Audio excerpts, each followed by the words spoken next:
Do you have any idea what's lurking in the dark, waiting to come out when you're not home, at night, or when you're not looking?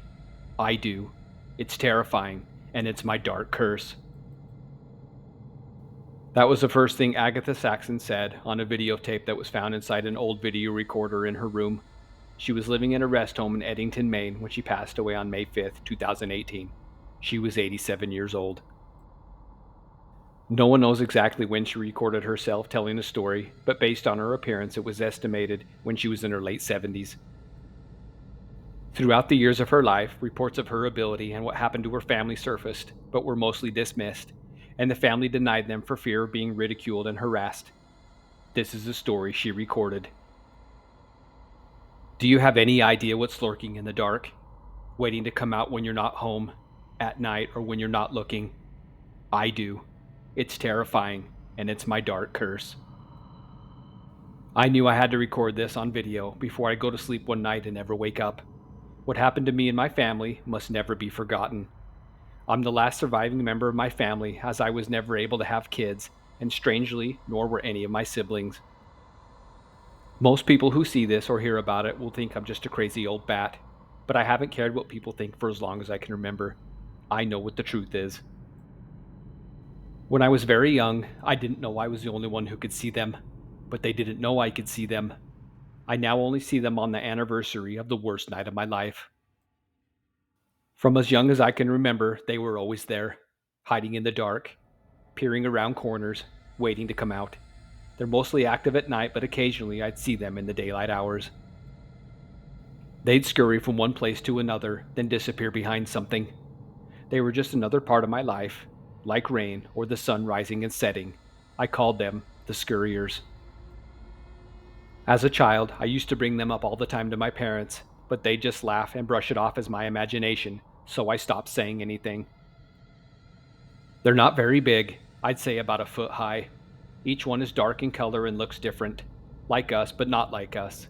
They also wear old clothes, some ragged and some that look dating back hundreds of years. There was one in particular I nicknamed the Hideous One. He really scared me. He was bigger than the rest and looked dreadful. I eventually gave them all nicknames according to how they looked. It wasn't until I became a teenager I realized how truly sinister they are. I shared a room with my two younger sisters, and my four brothers also shared a room, so we were a big family. One night during the winter, I was gazing up at the ceiling, smiling as I thought about a boy I had a crush on at school, when I heard my little sister Edith making strange noises. I sat up and could see just enough due to the light of the moon coming through a crack in the drapes, and what I saw scared me something awful. Standing on top of my sister's chest was the Hideous One. He was hunched over with his hand on her forehead. This was the very first time I'd ever seen them get close or touch anyone, so I instantly knew something bad was going on. I was on the top bunk and climbed down as fast as I could, but when I reached the bottom and turned to run to her, I caught a glimpse of her feet and pink nightgown as she disappeared under the bed. I quickly kneeled down to see if she was there as my other sister woke up, but she was nowhere to be seen. I screamed for my parents, who came running seconds later. I stuttered to find the words because I knew they wouldn't believe me, but told them anyway. I'll never forget the look they gave me. It was almost a look of contempt. My father scoured the room as my mother ran to the kitchen to call the sheriff's department. Before they arrived, my father told me to keep my mouth shut about the scurriers, and he'd do the talking. He also forbade me from ever mentioning them again, or he'd send me away to live with my grandparents. When they arrived, they searched the entire house, but of course they never found a trace of her. In the end, they wrote it off as a kidnapping, saying someone must have come into the house and taken her. She was only 6 years old at the time. After that night, my parents treated me differently than the rest of my siblings. I could never shake the feeling they blamed me for Edith's disappearance, or maybe I had something to do with it. Either way, I felt somewhat ostracized. My parents' focus for years after that was finding Edith. We must have put up thousands of flyers of her in our city and the surrounding cities in hopes of finding her. I knew, though, we never would. From that day on, I also never ignored or dismissed the scurriers whenever I'd see them. When I'd catch glimpses of them, I'd actually tense up and fear would course through me, especially when I saw the one who took Edith. Many times I thought about trying to kill them, but they were extremely fast, and to be honest, I was too scared at the time. Would I meet the same fate as my sister? I thought. Nothing much happened over the next several years other than catching them getting closer and closer to my family members. It was always at night as I'd be walking past one of their rooms and would see one of them under their bed, in a closet, or on the nightstand. I'd purposely go into the room so it'd frighten them away. As time went on, though, I began noticing they were getting less and less afraid of me, as they'd wait until I got within several feet or walk away slowly rather than run like before. They'd never let me get within striking distance, though, or I might have started coming at them with one of my brother's baseball bats. It was the summer of 1951 when our lives took another horrific turn, August 16th to be exact. I'd gotten home late that night after being out with my friends and was quietly sneaking into the house when I heard the screams of my mother like I'd never heard before. I ran as fast as I could to her room and flipped on the light to see something so utterly disturbing I'll never be able to get it out of my head. Laying on the bed was the lifeless, bloodied, half-naked body of my father. Huge pieces of his flesh were missing from his arms and his legs. Chunks of him had been cut away. My mother was hunched over his body, still screaming hysterically. His eyes were wide open, and the look of absolute terror on his face was something I'd never seen from him, as he was the strongest man I'd ever known.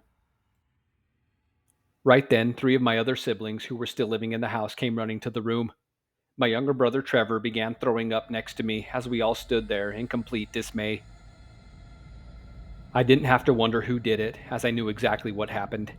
I could see the bloody drag marks on the hardwood floor going into the closet and under the bed where they'd dragged his flesh. As I stood there staring at my father's face, it was then I felt extreme guilt for not doing more to try and stop them. I vowed I'd try killing all of them, even if it meant me meeting the same fate as my father and Edith.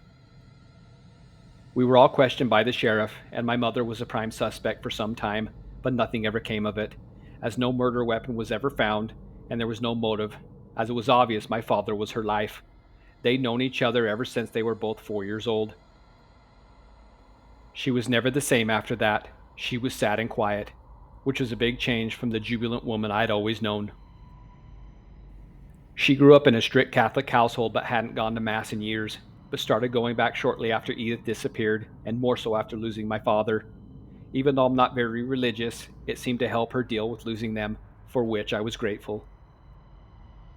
We talked about moving to another state altogether, but we didn't have a lot of money, and where would we go?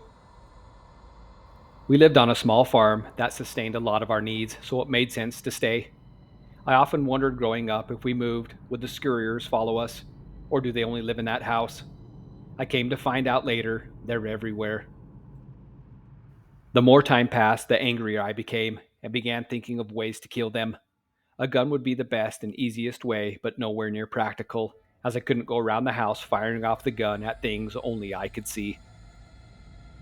I decided a slingshot would be the best option, so I went down to the local sporting goods store and bought one that's used for hunting small game. My brothers always had them growing up, so I knew how deadly they could be. I also bought the biggest box of steel ball bearings they had, went home, set up a target against the barn, and began practicing. I knew I had to be extremely proficient, as I couldn't be leaving holes in the walls. Of course, I might miss sometimes, but I needed to minimize it as much as possible. Once I had the dead body of one of those little bastards, maybe, just maybe, my family could see them at that point, and my mother couldn't refute their existence anymore. I practiced for a week straight, thinking of the hideous one's face as each steel ball hit the target with a loud smack. The slingshot wasn't very big, so it was easy to conceal under my clothes or in my pocket depending on what I was wearing. I carried it everywhere I went, along with a handful of ball bearings, as I never knew when or where I'd see them. Up to that point in time, I'd sometimes see them on our property in random places, but mostly in our bedrooms. The night my father died, they seemed to back off a little. I didn't catch them in the bedrooms as much, but if one of my family members was in the room, I wasn't about to whip out the slingshot and start firing, so it had to be the right time and place. A few weeks later, my mother, along with my siblings, planned on leaving for the weekend to visit my grandparents in a neighboring city, so I knew it'd be the perfect time to try and kill them. They're out more than usual and for longer periods of time when I'm all alone, and they always seem to be searching for something. Soon after they left, I took position on the couch with the slingshot, ball bearings, and a cup of coffee in front of me on the coffee table. It wasn't long before I heard the distinct sound I've been hearing my entire life, the sound of little feet running across the hardwood floor. They were in the bedroom about 8 feet in front of me, and I knew it'd most likely run past the open door, giving me a small window of opportunity. I quickly grabbed the slingshot, loaded up a ball bearing, pulled back as hard as I could, and aimed right where I thought it'd go. As soon as it entered my vision, I released the steel ball and heard a small thud as a scurrier went tumbling across the floor. I contained my excitement as I loaded up another ball, waiting to see if it'd stand up or another one would appear. I kept the slingshot pulled back for what seemed like forever, keeping my eyes fixated on the scurrier's lifeless body. When I could no longer hold it back, I let the tension off, but was still ready to pull it back again if I had to. Without warning, two more came out of nowhere, running to the body faster than I'd ever seen before, grabbed him, and disappeared under the bed. I leaped from the couch and sprinted to the bedroom, hoping to catch them, but of course they were gone. I didn't sleep at all that night for fear they'd now be coming after me, and I could also no longer sit idle and do nothing. I sat on the couch until sunrise, drinking cup after cup of coffee, ready to kill, hoping they'd come, but they never showed themselves again that night. The following day, I slept on and off, preparing myself for another long night. I only had 2 more days before my family came back and was hoping I could kill the hideous one before they did. I had an unshakable feeling he was also behind the death of my father. It was around 7 p.m. when I awoke from my last stretch of sleep. I know because I was staring at the clock on the coffee table thinking I needed to get up as it was getting late and they'd most likely be coming out soon. As I sat up rubbing my eyes, I heard the sound of whispering followed by scurrying. Only this time it was coming from the kitchen to my left. I immediately went for my slingshot, but it wasn't there. Neither was my box of steel balls. My heart sank as despair set in. For the love of God, what am I supposed to do now? I mumbled to myself, standing up, scanning the room. We had several rifles and shotguns in the house that we kept in the basement, but I'd have to go through the kitchen to get there. Thankfully, my brothers always kept their baseball bats in the room I just killed one, so I quickly went in there and grabbed one. Before stepping out of the bedroom, I raised it up ready to swing and started slowly making my way towards the kitchen. It was dead silent as I walked through the living room, my eyes fixated on the kitchen door in front of me. I had a feeling they knew I was coming and were ready to pounce on me. I was so scared, my legs felt like butter. I thought I might pass out, but knew if I did, that'd be the end of me. Things had now changed, even though for some odd reason they'd usually kept their distance from me most of my life. I pictured Edith's and my father's faces in my mind, so anger and revenge would surge through me, keeping me moving forward. When I reached the door, I pushed it open with the bat, stepped up, put one foot inside along with my head as I peered around expecting to see them, but there was nothing. As I stepped further in, I looked in all the usual places I'd expect to see them, but again, they were not there. Sweat was starting to run down my face as I tried keeping my composure. I hurried through the kitchen to the door that led to the basement, then quickly started running down the stairs. My plan was to grab a shotgun because I knew it would be best as it shoots a wide spread of pellets and wouldn't require me to be a good aim. That and the scurriers are fast. When I made it to the last step, flipped on the light, and the gun cabinet came into view, a sense of relief overcame me. I was remembering the shells were in the bottom drawer of the cabinet when I tripped over something, hitting the ground face first.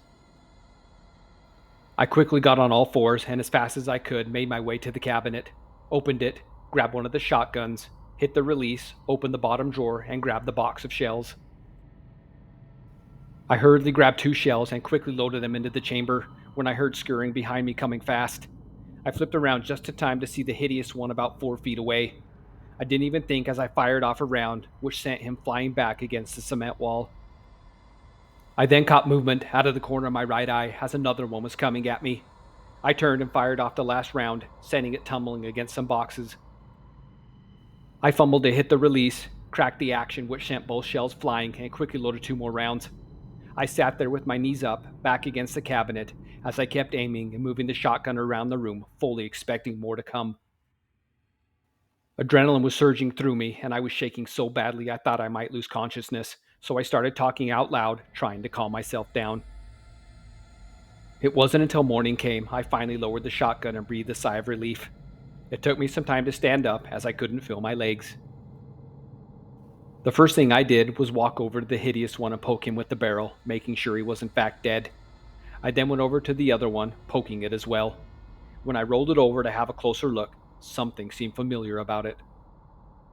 I stood there, racking my brain as to what it was when it finally hit me.